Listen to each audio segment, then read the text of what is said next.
Okay students, good morning.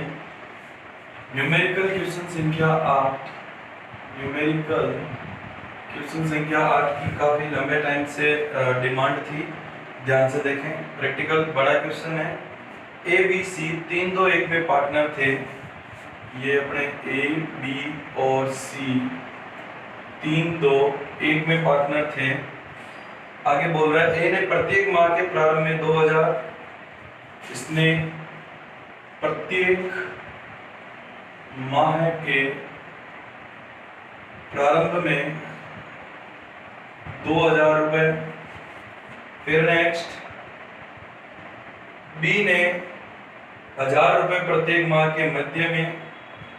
B ने मध्य में प्रत्येक माह के मध्य में 1000 रुपए।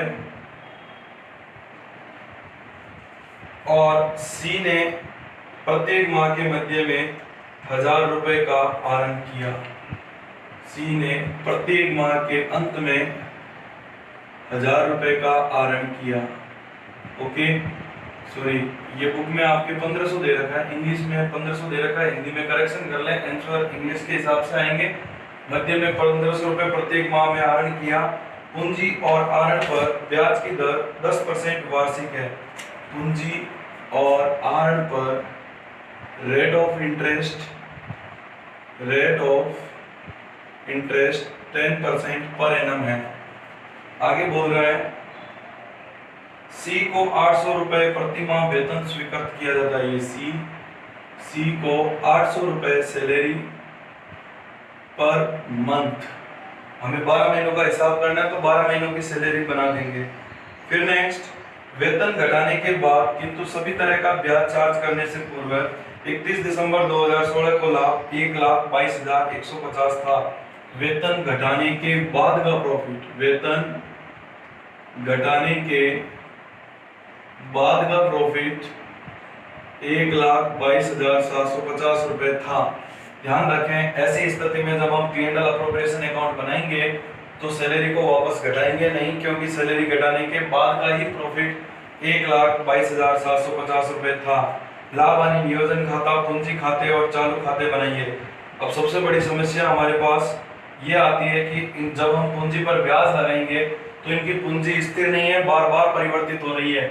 एक बार मैं पूंजी की डिटेल यहाँ पर नोट करता हूँ। हमारे 3 पार्टनर ए, बी और सी क्वेश्चन को एक बार नोट करके बाद में डीपली लेते हैं। सबसे पहले इनकी पूंजी 1 जनवरी 2016 को पूंजी इसकी 2 लाख, 1.5 लाख और 1 लाख, 2 लाख रुपए, 1.5 लाख रुपए और 1 लाख रुपए थी। फिर नेक्स्ट, अतिरिक्त पूंजी 1 अप्रैल को इसने 50,000 एडिशनल कैपिटल, 1 अप्रैल को इसने 50,000 रुपए लगाई और इसने 30,000 रुपए लगाई और इसने कुछ भी नहीं लगाई। ठीक है। 1 अक्टूबर 2016 को पूंजी निकाली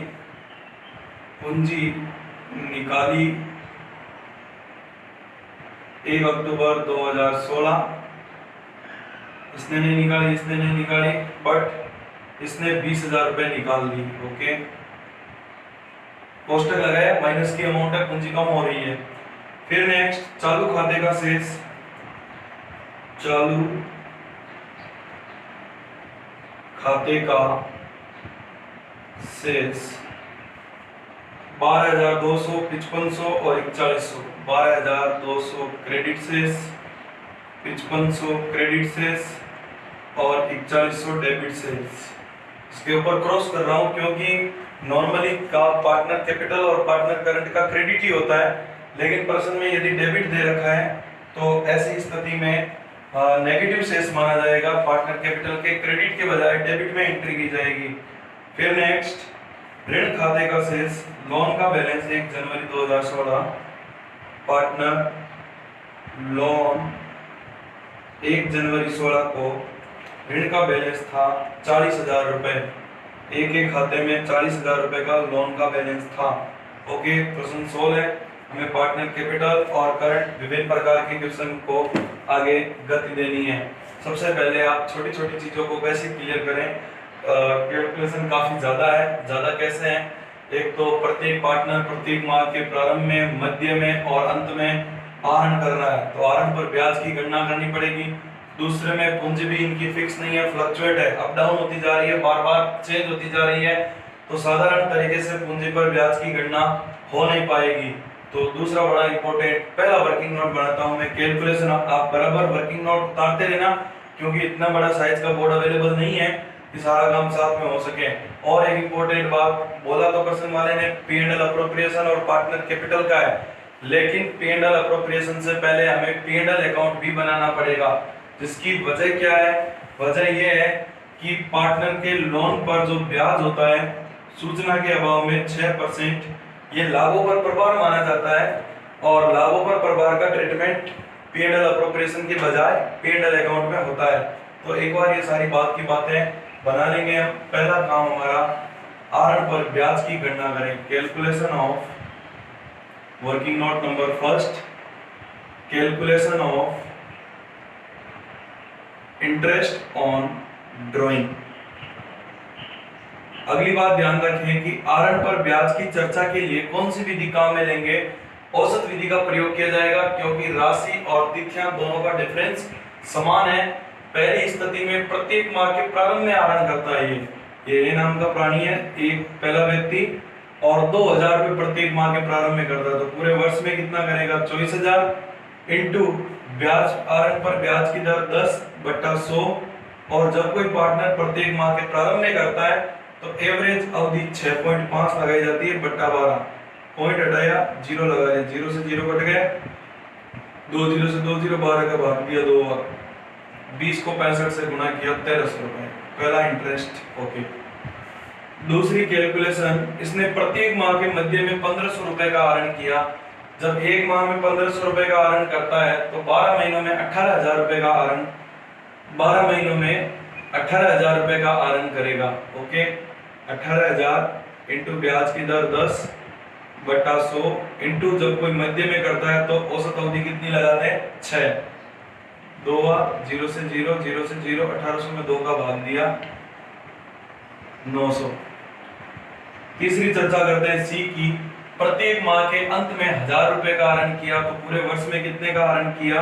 12,000 इंटू आहरण पर ब्याज की दर 10/100 इंटू जब कोई अंत में आहरण करता है तो एवरेज मंथ लगता है 5.5/12, पॉइंट हटाया, जीरो लगाया, जीरो से जीरो कट गए, जीरो से 2 जीरो से 2 जीरो कट गए, 12 से 12 कट गए, 10 आ गए, 10 को 55 से गुणा किया, 550। तो ये हमारे आहरण पर ब्याज की गणना कंप्लीट। ये पहला वर्किंग नोट है।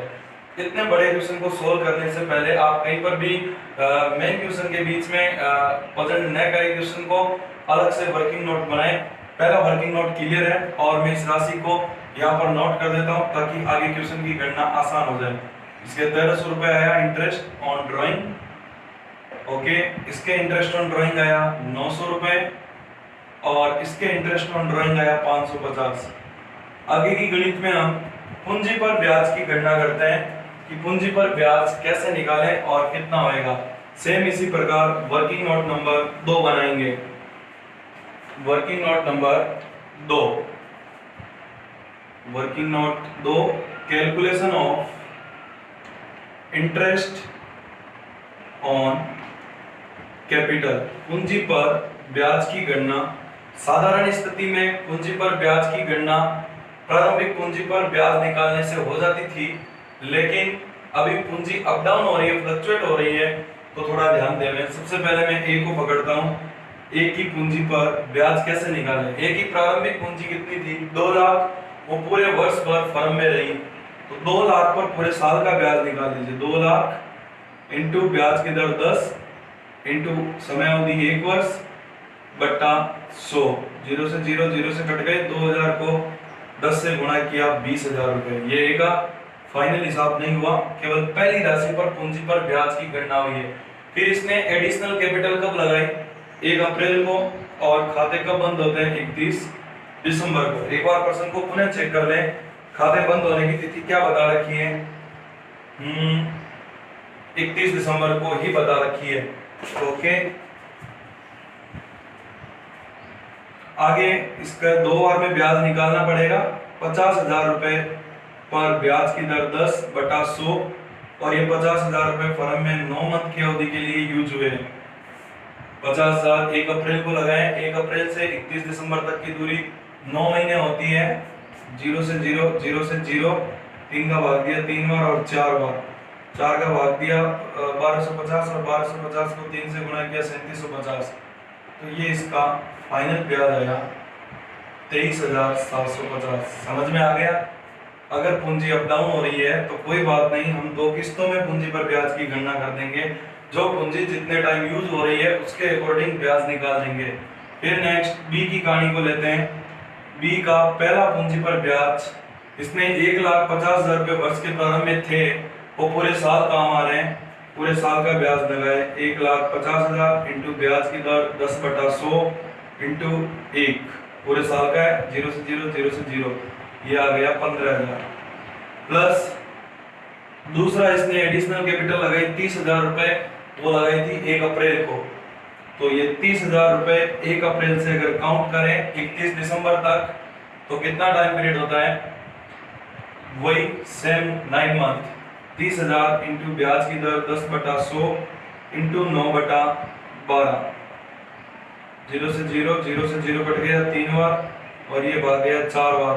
3,000 में 4 का भाग दिया 750, 750 को 3 से गुणा किया 2250 और ये कुल ब्याज आ गया 15 और 2 17,250।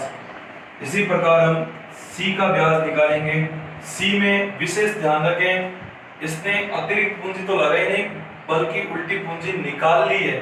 ऐसी स्थिति में इसके 1 लाख रुपए फर्म में केवल कहां तक रहे?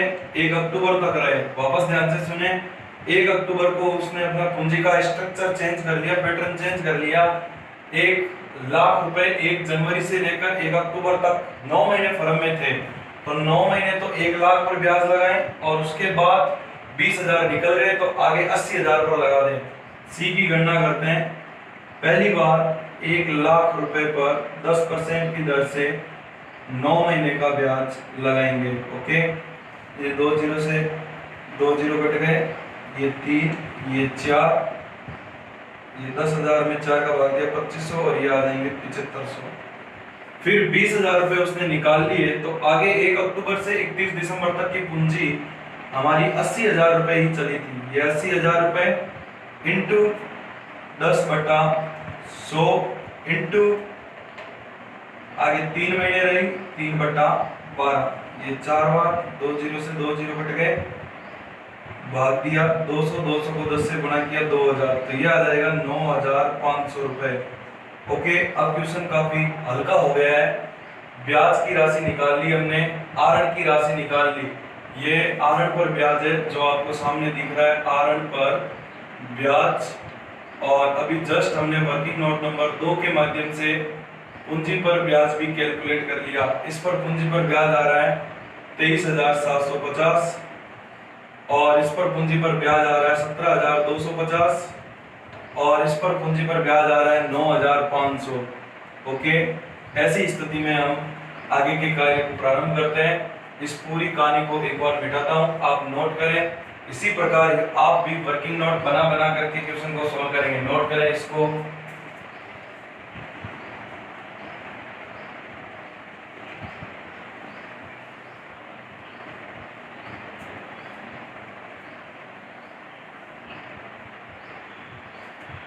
हो गया होगा, आगे चलते हैं।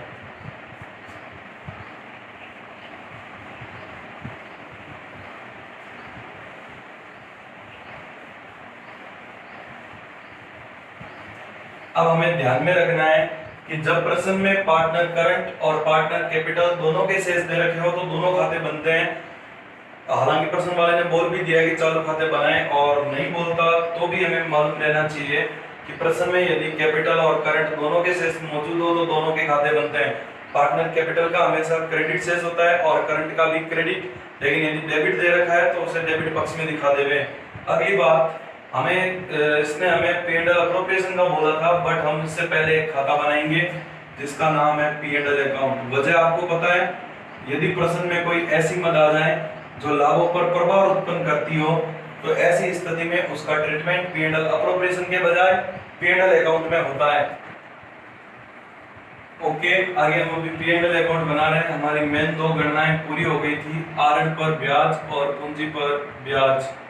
अब P&L अप्रोप्रिएशन से पहले P&L क्यों बना रहे हैं? क्योंकि प्रश्न में एक मद ऐसी है, पार्टनर के लोन पर ब्याज हमेशा लाभों पर प्रभार माना जाता है।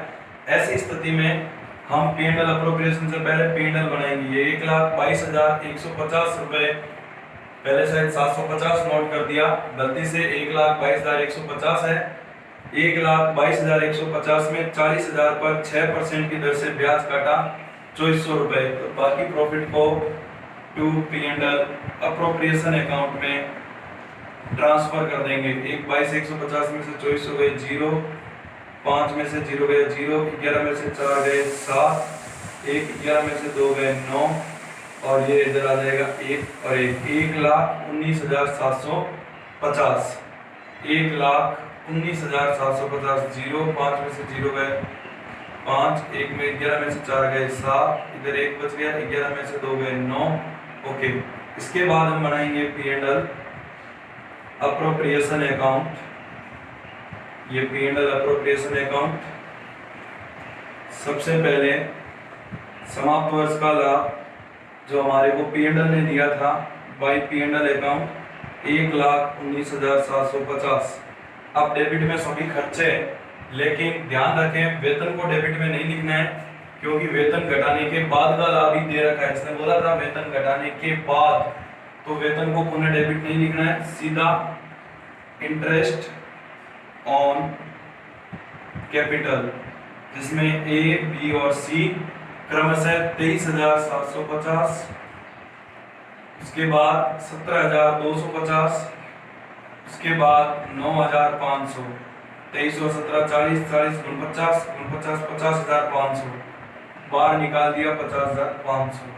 फिर हमारी इनकम इंटरेस्ट ऑन ड्राइंग, जिसका हम ऑलरेडी वर्किंग नोट बना चुके हैं, by interest on drawings A, B और सी। ए पर 1,300 रुपए, बी पर 900 रुपए और सी पर 550 रुपए। तीनों को बाहर लाएंगे, 1,300, 900, 2,200, 500, 2,750।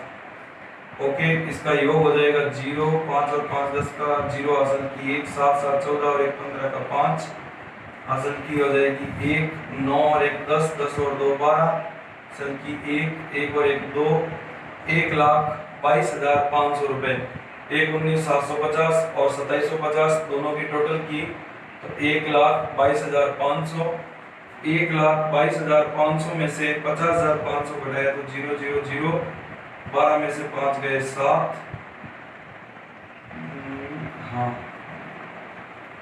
2 में से 0 गए 2, 12 में से 5 गया 7।